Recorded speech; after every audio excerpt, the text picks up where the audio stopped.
Namaste everyone. Welcome to today's Yes Talk. Today we have with us Ms. Monica Kochar. She's an educator and trainer working with teachers and EdTech founders. She joined the Mothers International School as a math teacher and found her life changing completely as she turned to the teachings of Sri Aurobindo and the mother for inspiration for her life as well as for her work. She has explored the principles of education as given by the masters and integrated them with the tools and techniques from the Western educator thinkers. She's also authored a book titled Math Magician, which was published by Sri Aurobindo Society, Pondicherry. And today she'll be sharing with us on the topic, Creative Math Strategies, Integrating Arts with Math. We welcome you, ma'am, and looking forward to your session. Over to you. Thank you. Thank you, Aditi ji. Thank you, Dr. Bijlani. And very grateful to be able to share what little I have understood on education. So as Aditi ji said, I started my whole journey in education when I joined Mothers International School. This was way back in 93 when Indu Didi was the principal. And for me, joining Mothers International, coming in touch with Mother and Sri Aurobindo's teachings, going to Pondicherry with the children was, it was like, you know, I found answers to questions that I didn't even know that I had. And the first time I read Sri Aurobindo's first principle, nothing can be taught, my first thought was, then what am I doing in teaching? Why am I here? And it took me years, or rather decades, to actually understand. And I would not say I understood what Sri Aurobindo said. I would say I understood what its implementation in my own life would be. And I have been a maths person, and I found math evokes such fear in the children that my heart rebelled. I was like, this is not the way to educate. And you need to grow up and find what's the best in you. And if it is not math, that's okay. So I found in the Mothers International School space to be that kind of a person who could say to the parents that, yes, he or she is not good in maths, and it's okay. As the teachings say that you need to find what you are best at. And to date, this is the only space in which I feel I can say this. And I found slowly that having an attitude which respected the best that every student is able to present, coupled with best practices which I gained when I got exposed to Western education, somehow created such an environment in the class that the maths phobia started dropping, the kids started enjoying, they were relaxed, they knew they were not being judged. And most importantly, their grades also started going up. So what I do now is simply share these strategies. However, there is no place where I can say still that it's okay if you're not good in maths, except in Sri Aurobindo Ashram or Sri Aurobindo Society. So what I'm sharing with you today are a couple of experiments that I did when I integrated art in education. So these are helpful for teachers, for parents, for anyone who's in education. And I would pause strategically so that if you have any questions, then I'll take it. Otherwise, I'll move. And it's less of a lecture, more of sharing. And I have snippets from my classrooms or the classrooms that I worked with when I was working with various schools. I have some snippets here and there to show how maths can be integrated with arts. I would say the maths which I practice, one of my students only told me that please call it humane maths because you are more about the human beings and less about the maths. That is, you're more concerned about the human growth and human discovery of self than you are about maths. And for me, maths class was always a space where you make children think, feel, move, and you care for them. And this is my version of mental, vital, physical education coupled with attempting to bring unconditional love for the children, which is the interpretation of something deeper, which you bring in the class. So 2 steps which I discovered, take for mastery in math: bring children to math, that is, get them interested in learning mathematics, and then or simultaneously take maths to children. I discovered if we are only keen on doing fun things in the class which get kids interested in maths, so they are happy in their vital, in their emotional being. But if we don't take maths to the children simultaneously, that is, we don't make them think about mathematics, the mastery doesn't come. So both go hand in hand. When we say art integration in mathematics, that is more of bringing the children to math aspect, where we get children interested in art. So what do we mean when we say integrate art in math? Do we mean that we ask them to draw? So there is a very beautiful definition which National Education Policy, the latest National Education Policy in India has given. It has finally acknowledged art integration as a pedagogical approach. Finally, I say, because there are a lot of schools, a lot of people already working on it. And it's a pedagogical approach. It creates joyful classrooms. And it is a great space to bring Indian ethos by bringing in Indian art and culture.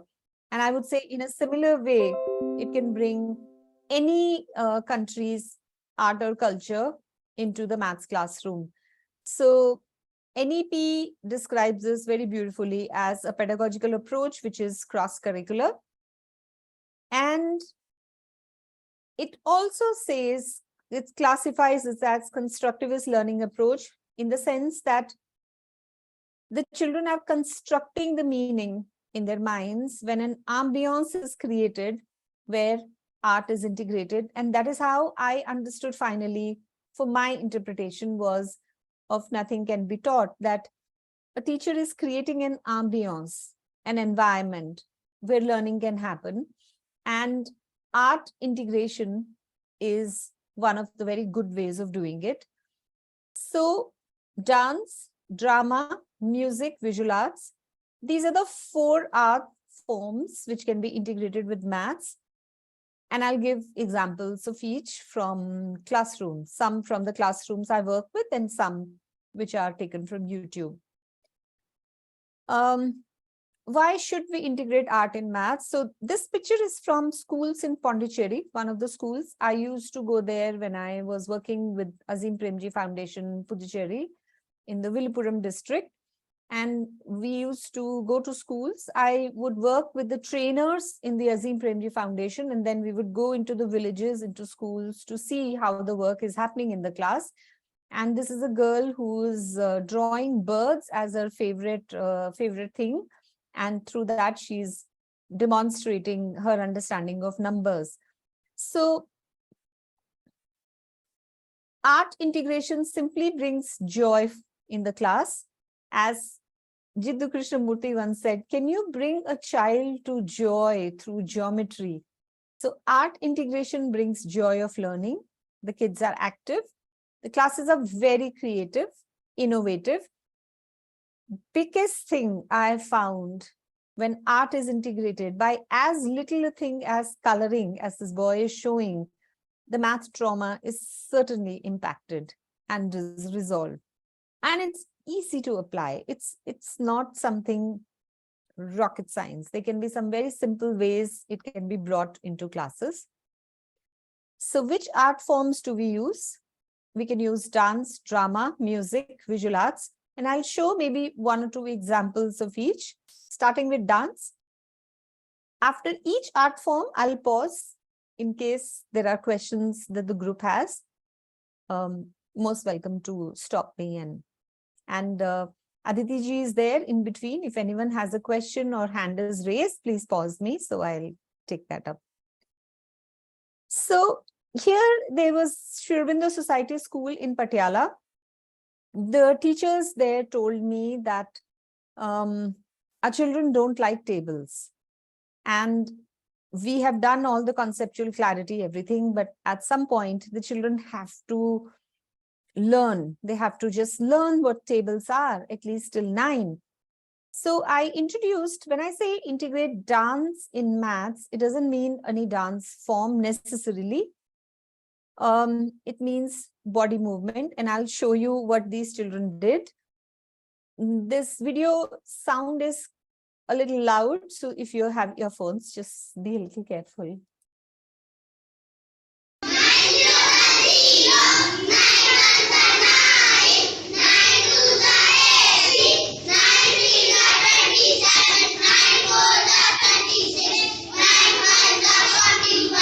So what the teachers told me, with every classroom, every teacher, the idea I gave was couple table with a creative dance movement, which the teachers can create or the children can create. So they move themselves and they do tables. And the response from the teachers was that the children come every day and they say, can we do a little bit of tables? And this was primary kids. Now what happens is that when you're moving your body and you're doing tables, one, you're moving physically, you're doing math, your brain is trying to capture both the things together, and that leads to an expansion, a neurological expansion, a greater infusion of energy. This is something we discovered because the teachers also, in the workshop I took with the teachers, they themselves danced and they did the math that I was asking them to do. So this is one form. The other is, kids are not restricted by the restricted thinking that adults have. Take any math topic and ask the kids, show it using a dance movement. Would anyone like to say what this girl in red t-shirt is demonstrating? Anyone who's interested or who would like to answer? Multiplication. Yeah, multiplication. This can also be vertically opposite angles are equal in geometry. So one of the things that can be done, thank you for your answer, is take any math topic. The angle. Angle, absolutely. I have even asked the children that take like terms and unlike terms in middle school. Like my base is grades 5 to 10. I'm like the middle school person. Any maths topic. Now teachers often ask me, how do we teach them? And I tell them, you don't have to, just tell the kids, show me like terms using a body movement. Because the kids' thinking is not restrictive, they are able to figure out. And at least in my experience, I've yet to see kids. The other is, as this is completely because it's great that NEP has said to bring Indian art and culture. All Indian classical dance forms are based on geometrical perfection. And while primary kids can maybe dance with a math topic or maybe tables or number sense, middle school perhaps can do a deep study of what is it, what happens to a human body when it is in a perfect Indian classical dance form. So for example, here Guru Mohapatra is proposing, which dance form is this? Can anyone tell? Is it Bharatanatyam, Kathak, Mohiniyattam? Odissi. Odissi. I think you figured out from the name, Guruji. And whenever when you watch any classical dance form, there is a joy that at least I feel physically. And the perfection of the body is connected with the feelings that the dancer is feeling. And that is the Indian classical dance form research. Maybe middle school kids can take up a classical dance form from India, maybe also from the West, because most countries have a classical art form. And this particular dance form has angles as given here. And whenever Guruji is striking a perfect pose, these are the angles there are. So perhaps kids in the middle school can do a research project where they take any dance form from India or any other country, depending on the school or the home or the parents or the country that you are in. And they research that when the perfect pose is struck, what are the angles? Is there a pattern? Is there anything double of anything else? Is there anything half of anything else? And that is perhaps another way that can be done. I'm glad the group is interactive, because I'm going to show you a folk dance from Nagaland. 2020 or I think 21, I went to Nagaland. I'm fascinated by the Northeast, notwithstanding the current insurgency in Manipur. It is a beautiful space to be in. So we went driving through Nagaland for 10 days, and I always wondered why they get into folk dances, the people who work on farms. And in one place, and Nagaland, if you know, is tribals. It's different tribes are there. And one of the tribes, we participated with them. You know, they were showing us a folk dance and we joined them. And after a while, I realized that my entire tiredness was gone. I was calm, I was meditative, and then I realized the power of folk dance. So here is a folk dance, which is taken from Wild Films India. I'd like you to watch it for maybe a few seconds and tell me what math is happening here.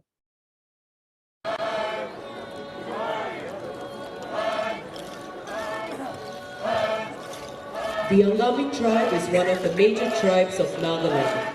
Kohima is inhabited by a major population of the Angamis. Sekreni, which falls in the... Yeah, so this is how it goes on and on. So what math is happening? This is Angami tribe, as the announcement, one of the advanced tribes over there. You know they are Angami from white robes. What math is happening here? Pattern. The month of February is a 10-day festival celebrated by Angamis. Can anyone share? Do you notice any math? Pattern. Pattern, absolutely. And that is why folk dances are so calming and meditative. You just forget everything. And patterns, they are dancing in the same pattern, which is repeating.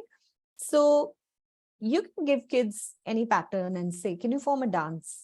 Can you give me a body movement or a dance movement based on this sequence or this pattern? Or show them dances. Most folk dances across the world would have a pattern behind it. Can you decode what is the pattern in which they are dancing? So this is dance in math.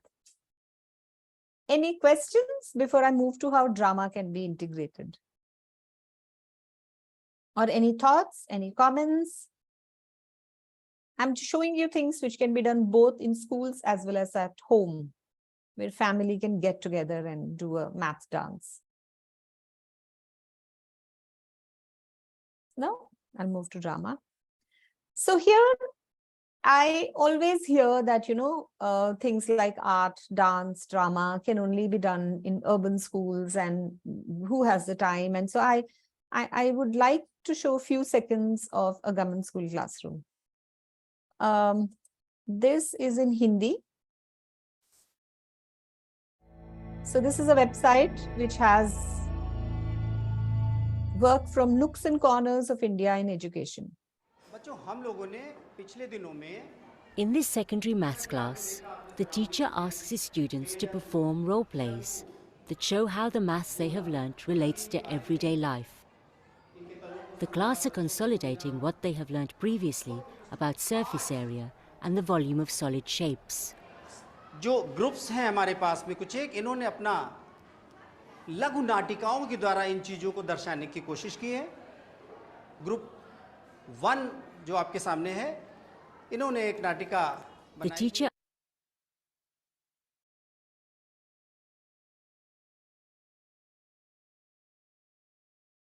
Hello, is everyone here? Yes. Yes, ma'am. Yeah. Yeah, I don't know what happened. I think maybe the power failure or something.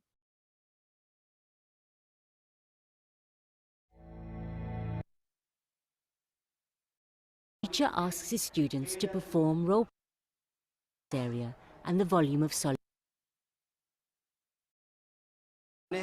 So इन्होंने he's एक asking one The group to teacher come. asks Yeah. Group 1 to start the lesson by presenting their play to show the relationship between the volume of a cone and a cylinder. आप आए और अपनी लघु नाटिका प्रस्तुत करेंगे, ठीक है? So there is a rule, volume of a cone is 1/3 of volume of cylinder when the base is same. But the only thing is that there is a small concept which is taken to present as a drama.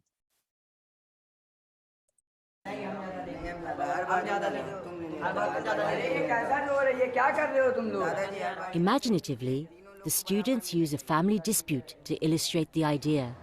पूजा बहन ये ऐसे हमेशा लड़ा करते हैं, तो आप ऐसा कुछ बताइए कि इन तीनों को इसमें जो भी है बराबर बराबर मिल जाए। रुकिए भैया, अभी मैं आती हूँ। ये लीजिए भैया, इन तीनों को इनसे बांट के देखिए।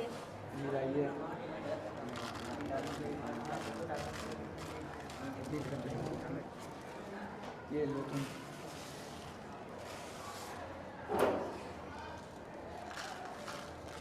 पूरा गिरा तुम।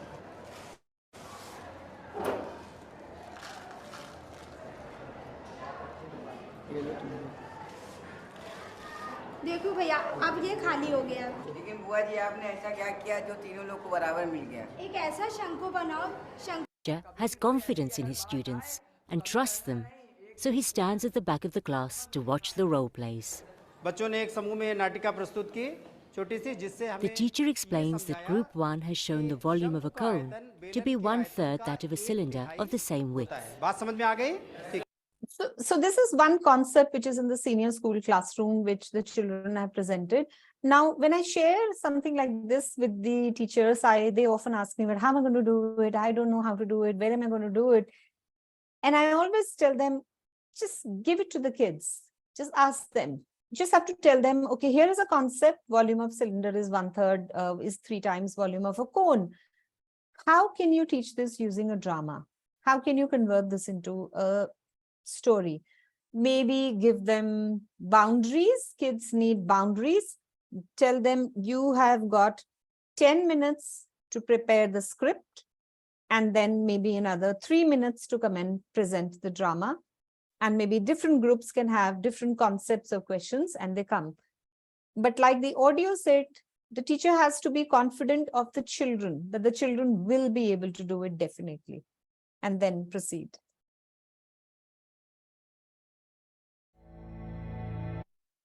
So this is one way.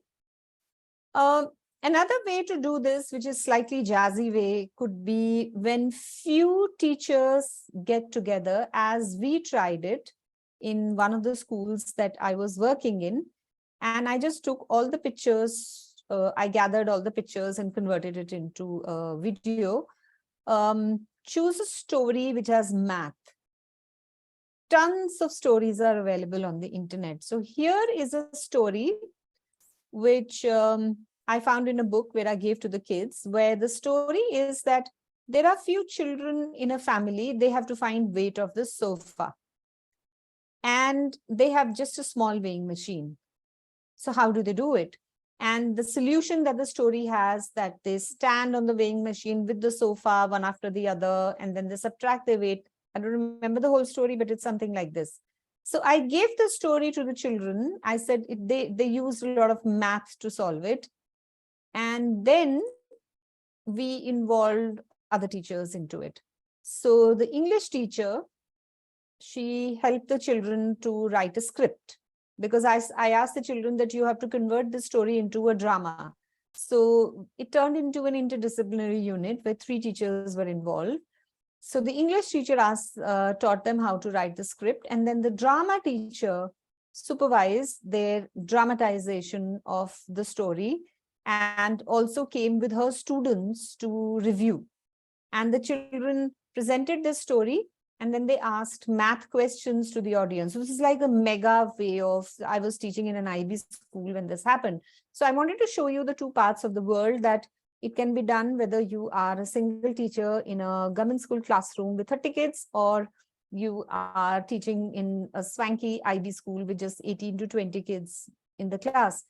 So stories are available. I didn't really have to teach anything to the kids.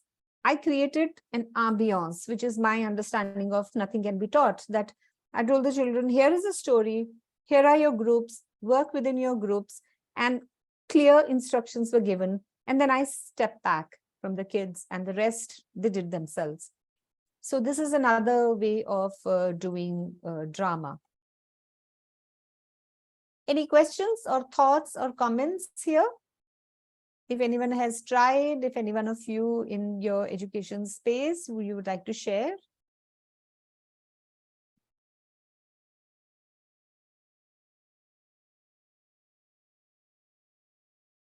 Okay. Music is easiest to integrate in maths.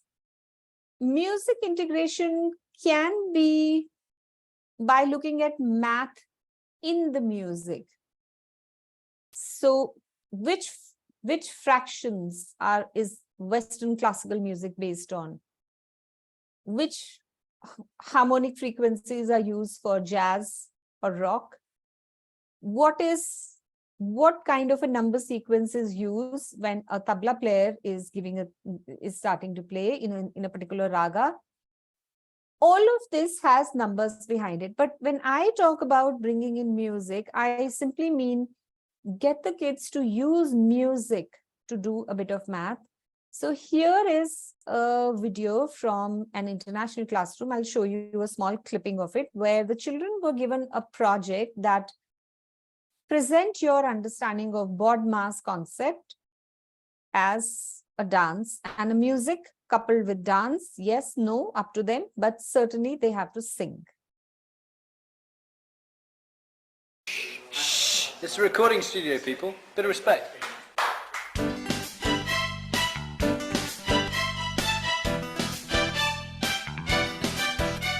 Stop if there's more than one operation. Wait before you do the calculation. You do the brackets first. Orders come after that. Divide or multiply. Then you add or subtract. Brackets are parentheses. Orders are indices. Divide is share, times is multiply. Add is plus and subtract is take away. You do the brackets first. Orders come after that. Divide or multiply. Then you add or subtract. So this actually reminds me of a girl. I used to teach in a Krishnamurti Foundation school, and there was a girl who was very heavily dyslexic. And it's ICSE, and by the time the kids reach grade 10 in geometry, there are so many theorems to remember.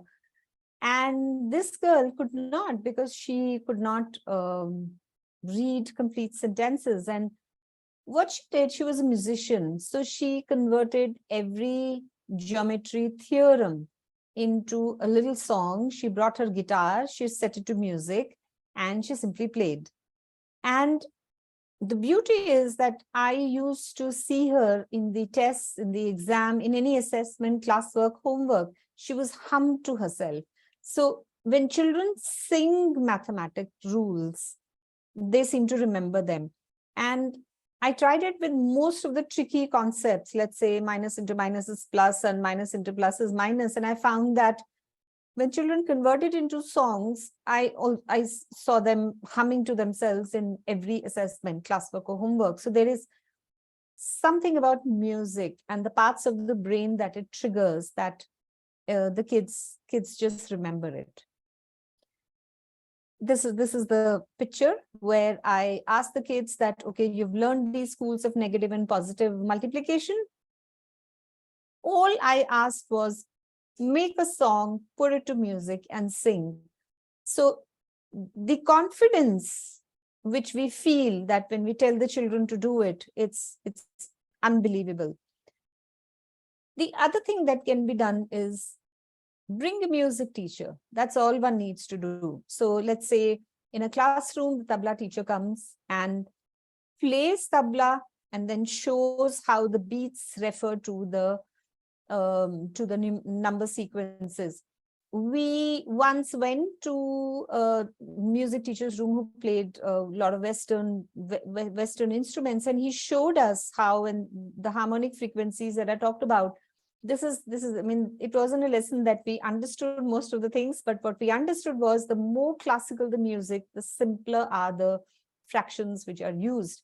So this is another one way, is get kids to write a song about any concept in math and they sing. The other way is take the music itself and show how mathematical patterns are at the heart of it. This is the two ways. Any questions or comments here?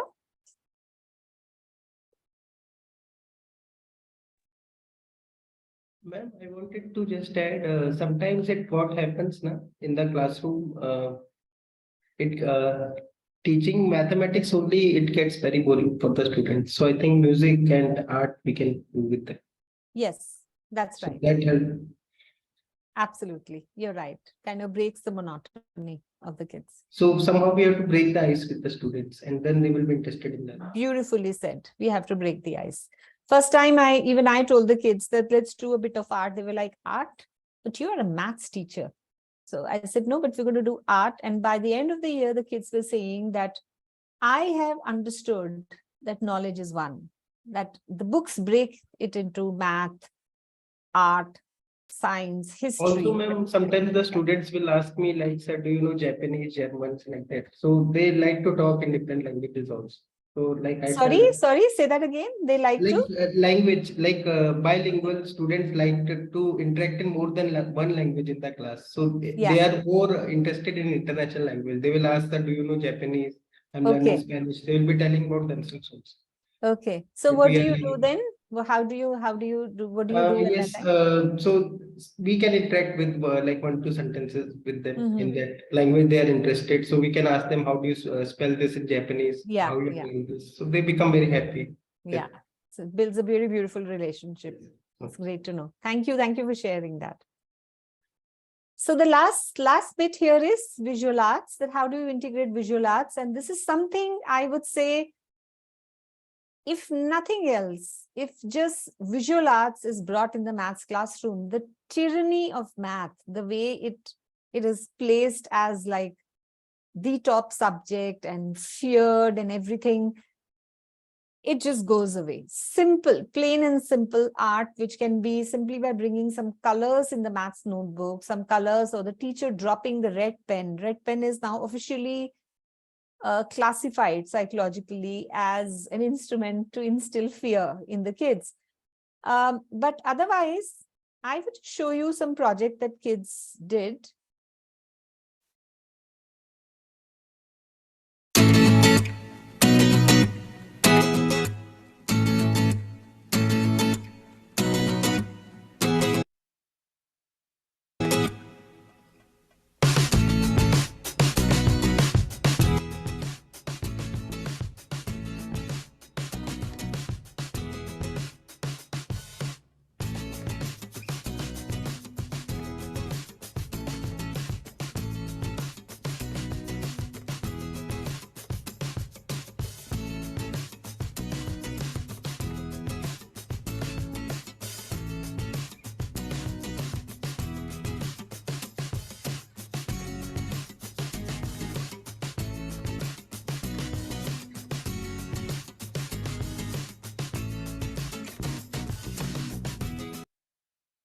So this is where students are building a game. They will play with dice. It's just very simply bringing colors, some way of bringing colors. So here they are playing. It's a game where they drew a number line. This is the famous Jodogyan material to build shapes, creating a number sequence, writing a journal, and then coloring it. Again, writing another journal, and then designing it around. Symmetry, using cut shapes. Simply demonstrating anything pictorially, 3 tens and 1 1, it can be demonstrated using pictures.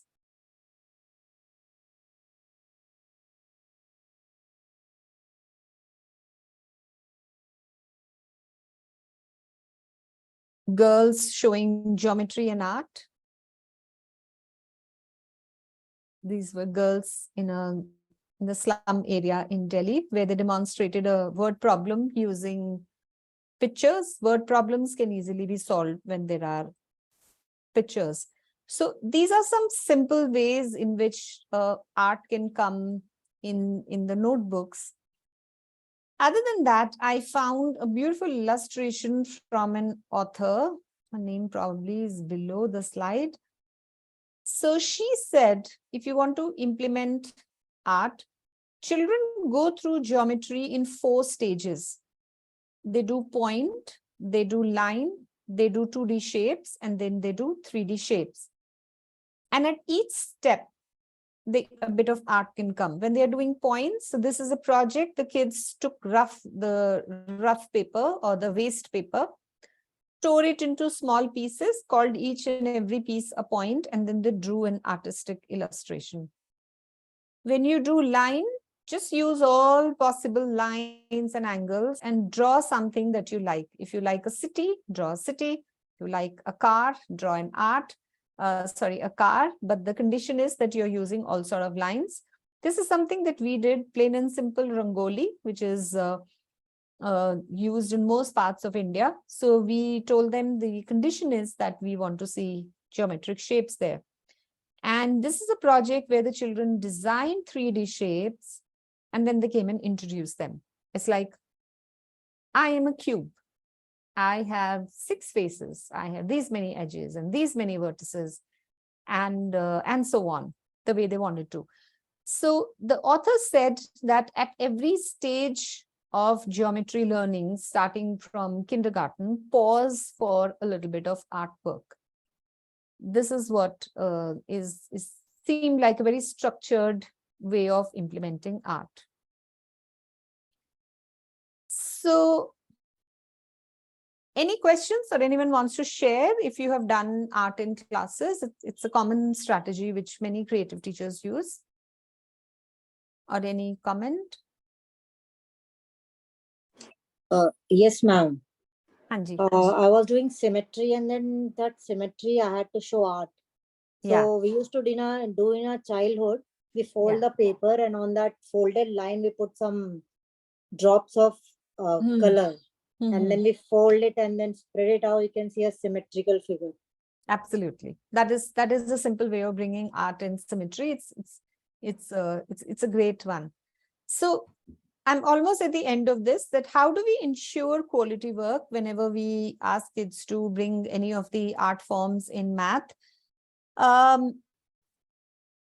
discovery was that the quality of work that the kids give depends on me.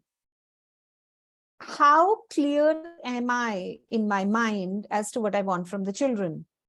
So it was like the children were only mirroring my clarity or confusion.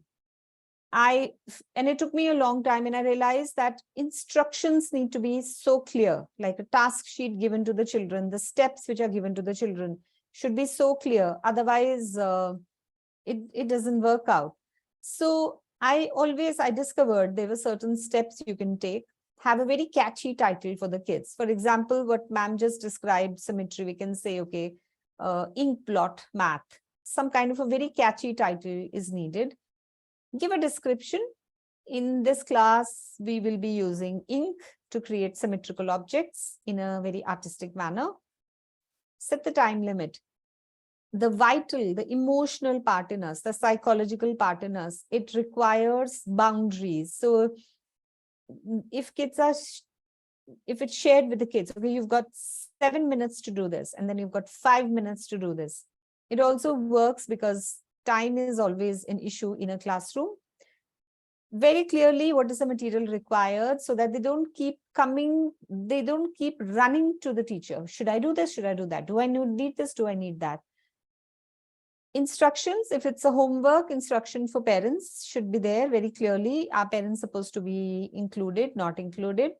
This is like the most important part on which the entire work of in cross-curricular work rests. Are the steps clear or not clear? Submission mode, how should students submit the work? When I grew up, we submitted everything as a chart paper. But today's kids do, maybe they can do chart, maybe they can do a booklet, maybe they can do a PowerPoint, maybe they can do something else. Yes, I'll share it in the end. So submission mode should be child-centric, that maybe give them choice, 3 to 4 ways. Always have an assessment rubric. I found that half the time our aim is to get kids to be independent, to drive their own learning. So if the assessment criteria is given to them, that this work will be assessed on basis of your math, your quality of your art, and maybe quality of your working style, then the kids are relaxed. They know, okay, this is my aim. I need to bring quality in all these areas. And finally, after anything innovative that is done in the class, or even if no innovation is done in the class, have a reflective classroom where kids have these 2-3 calm minutes where you're asking, okay, why don't you write? What did you learn from this? Or did you like it or did you not like it? It literally helps them to become self-aware in the process. So they might write, I hated it because there was too much of color and I didn't have time. They might write, I liked it. But that time, those 2-3 minutes belong to the children when they can go within, they can reflect, and then they can write. So these are the 9 steps that I always feel are required for a project sheet. And that's it. Would you like to share any one thing? This is what I shared with you today. Math with drama, with dance, with music, with visual arts. Do you think that there's anything that you learned today from this, which you felt that, yeah, this is something I'd like to try with my students or with my children or with myself? Like, I'm going to go home and do a bit of art and this thing. Any new idea? Would you like to share? It's a small group, so we don't need chat box. You can unmute and share. I love the music with. Thank you. Hello. Yeah. I'm not a teacher, okay, but I am fascinated to hear your talk that the teacher can go, a math teacher can go so much out of his or her way to bring in the feeling of for mathematics and numbers in the students in a very innovative way, in so many innovative ways. And so much thanks for people like you who are trying these new innovative methods, because this will be good for many students who are sort of scared about the subject of mathematics and numbers. Yes. Yeah, it's wonderful. Thank you so much. Wonderful. Thank you. And I've shared the PPT. Thank you so much for sharing that. Yeah, that's true. I found that one of the gentlemen, he shared about language.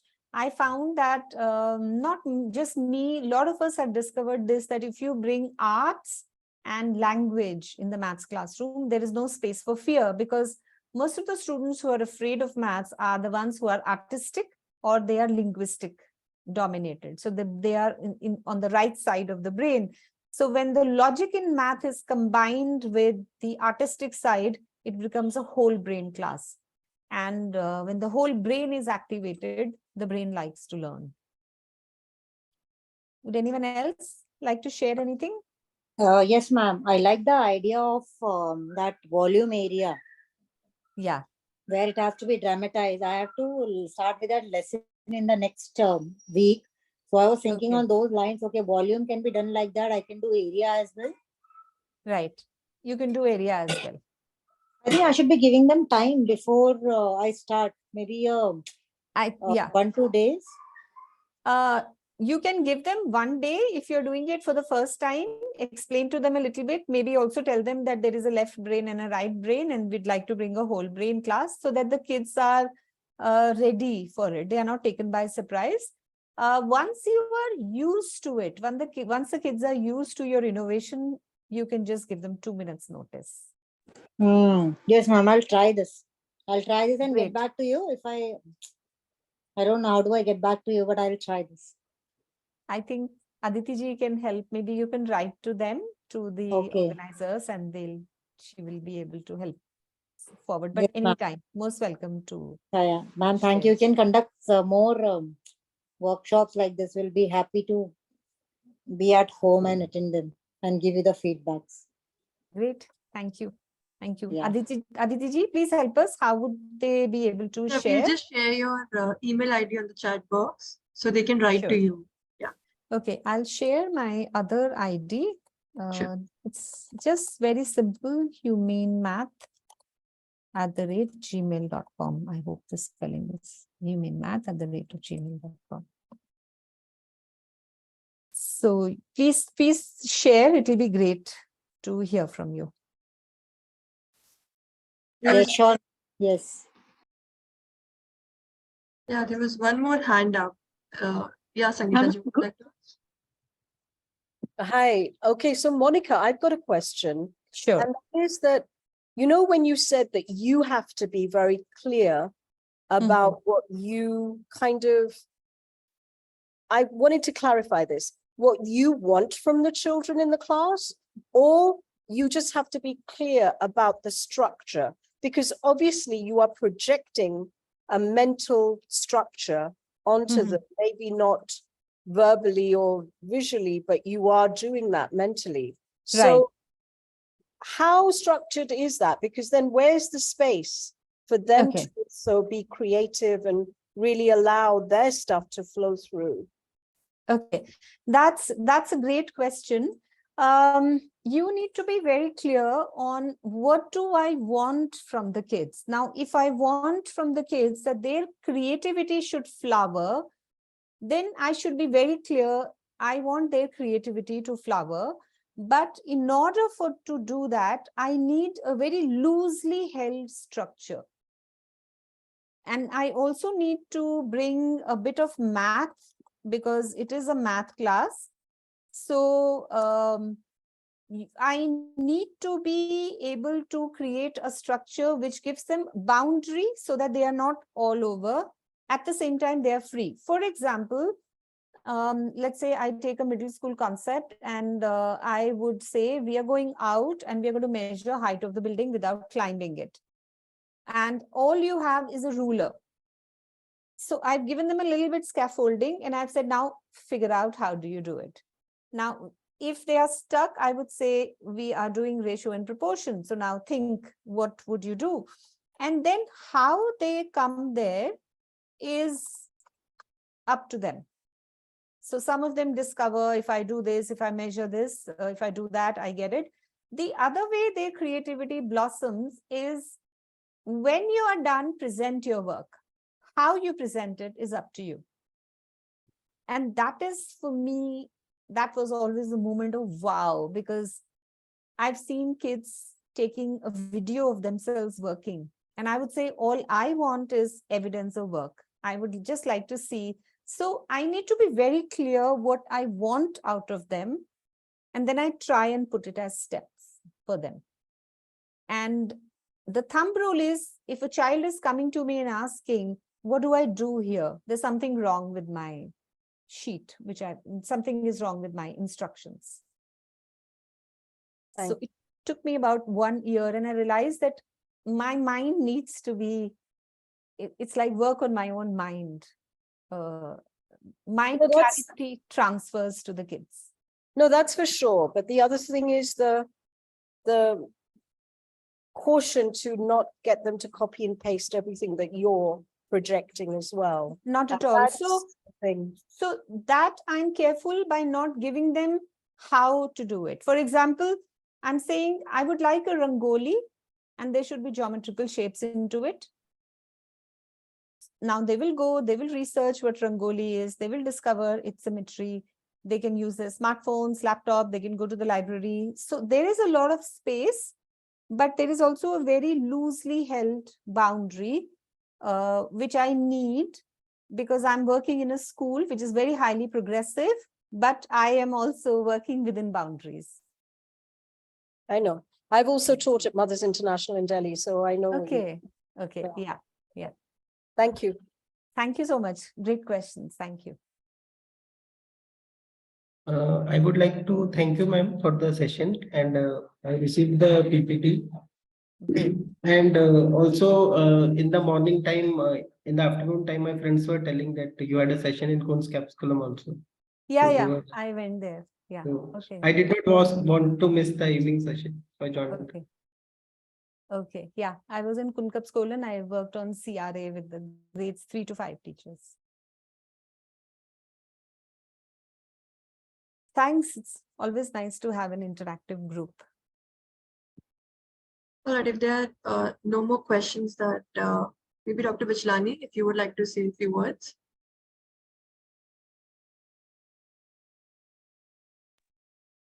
Before that, we have Acharya Navneet here, who works with underprivileged children, and especially in the field of education under the banner AIM Seva. AIM stands for All India Movement, which is primarily focusing on education for the underprivileged. So Acharya, please come a little this side, and I'll turn the camera a little to this side so that I can see you. Yeah. Namaste, everybody. I should not be taking too much of your time. So first, let me congratulate Ms. Kochar for your wonderful presentation. And when you were saying any questions, any comments, any feedback, I had, but I didn't want to interrupt. I was reserving it for the end. So thank you. Yeah. I'll keep my question again up to the end. Before that, I'll just quickly make a few comments, quick comments. See, till I think 1850s, before the Macaulay's education system came to India, mathematics was not a separate subject. And it was integrated with all the art forms which you have already told, including poetry, puzzles, and jokes. Even there were jokes connected with maths. And another thing, this I have observed through a video, and earlier I had read somewhere, these Kashmiri women, I'm talking of some 20 years back or something. Now things might have changed. They used to weave the carpets. And while weaving the carpets, weaving a carpet is a big job. I mean, a group of some 4, 5, 6 women are required, or sometimes even more. And they have to design different patterns in different carpets. And do you know how do they do it? They sing a song, and within the song, the calculations for putting how much thread where, which color, where, what is part of the song, and that song helps them. So they, as children, they learn this song, and when they grow into adults, those songs become like a formula kind of a song, and that helps them in weaving the carpets with designs. Wow. So, and it has been continuing for centuries. So it was very much there in India. Sir, I just want to interrupt, sorry, but Yeah, they're yeah, still please. doing it in Rajasthan. I visited, I filmed them. They Right. still do the same singing Wonderful, with wonderful. the weaving in Rajasthan still. That's the only Yeah, way they can memorize it. Exactly. I'm sure it must be happening in other parts of India in different ways, but I'm giving this example because this occurred to me. Beautiful. And it was all provoked by her presentation. So I thank Ms. Kochar again. And lastly, there is a small doubt I have, especially when I saw the children learning tables while dancing. Mhm. Um, I don't know, but if dance gets connected with mm, tables, the tables might get connected with the dance. Why I'm saying this? My next question will come. Suppose they are solving a question paper. Finally, we still have written exams in India. We have not come out of that. So if something comes and they start jumping, because unless they jump, they cannot come to 9, 6, 54. So they have to, so I don't know whether such problems have been noticed or it's just my imagination. So this is the question only. Great question. As Yeah. far as I know, it wasn't reported because these are primary kids and they didn't have exams, and Right. by the Okay. time they reached middle school, they remembered. Singing, I have noticed, but I have also noticed in middle and high school that children are smart. So they Right. know it's an exam and they know that that is So not a no, space. I can understand. Yeah. With passing years, it gets tempered It down. gets tempered, but I probably they were primary, but that's a very interesting question. And if I meet the group again in the Patiala Sri Aurobindo Society School, I'll check with them that are they able to remember the tables in their assessments also, or do they need to move their body a little bit to remember? That it would be great to check with them. Right. Thank you. Thank you for the Thank you so question. much. Yeah. Over to you, Bijani.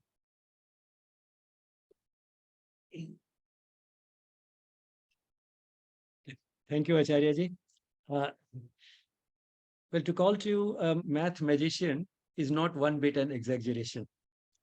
This really has been an experience. I've learned both art and maths at school, but I never saw the link the way you have brought it out. As a student of integral education now, the two most important things that struck me were that firstly, from the way you taught, the students themselves derived something of great significance, a profound idea. Knowledge is one. And if the students could derive that, the entire exercise becomes even more worthwhile than it looks. And secondly, you introduce the element of reflection, and there is ample scope for reflection that leads to self-awareness. Now, that gets quickly linked to what we call the psychic part of the education, that is becoming aware of oneself. And the more one becomes aware, the deeper one is likely to go. And through that, the higher and wider one can expand. So these were the two most important takeaways. You asked for only one, and I could not really reduce it to one. These two are the greatest takeaways of this. I'm glad that one of the teachers mentioned the problem of, not problem, but the phenomenon of students speaking multiple languages in the classroom. That gave me an idea that, in fact, this is one way in which we can bring out that there is a language which is universal in nature. Art, music, dance, these are universal languages. And thereby, we can even transcend any limitations, if there are, due to students coming from different linguistic backgrounds. Then I was very happy that you talked about the left and the right brain integration. The left brain, we think, is primarily for language and maths, and the right for things like music and art. But then in the structure of the brain, there is a big fat structure, the corpus callosum, which is a big fat bundle of fibers that connects the two. So in fact, we are wired for integration. And by teaching the way we do, by splitting subjects artificially, we are not letting that part develop, because the wiring is there, but then the general principle in the brain is use it or lose. That integration of the left and the right brain will increase, and that would be all for the benefit of benefit learning, make learning more effective. because in fact, we need this type of integration in all types of knowledge. Thank you, Monica ji. And one can see the entire process, in fact. What you have told can give many teachers lots of ideas, and you've shown how those ideas can be taken further to move to a form. It has to be given a form, a shape, and then that form that has been given has to be implemented. So from form, we move to implementation. And while we are implementing it, we gather experience, which in turn may help us improve the form and improve the implementation. And then you have gone one step beyond your own experience and shown that you can also share it with others so that others can go through this, other teachers can go through the same cycle, starting with the idea to the form to implementation and generating an experience, and then sharing that experience with others. And this was only a sample. I'm sure you have given many workshops and can give many more. Here we have an online platform on Yes, and we are going to very rapidly move within the next few months to a proper platform where long-term workshops and courses can be held. And we would look forward to something from you in the area of mathematics. Well, what that would you're be my giving today is privilege. only a glimpse of Yes. what all you can give to the teachers, and what we give to the teachers then gets passed on to the next generation, and the next generation is the future. So in fact, we can construct a better future, which is the vision of Sri Aurobindo and the mother, through not just teaching of things which are obviously sort of related to creating better human beings, but even through this integration of art and maths, which will not only improve the teaching of both art and maths, but also create better human beings. With that, I hand over to Aditi again, and who herself is an educationist at heart, and she may have a few comments to make before closing the session. No, I just want to say that what stayed with me was bringing the whole brain to the class. And I think every teacher can use it irrespective of what subject they are teaching. And if you really expand it, like just bringing the totality of your being to the present moment and then experience whatever you're experiencing in the class. So this one thing can open a lot in students of all ages. So that really stayed with me. Thank you. And thank you, everyone. We can just close at the moment of silence. And once again, gratitude.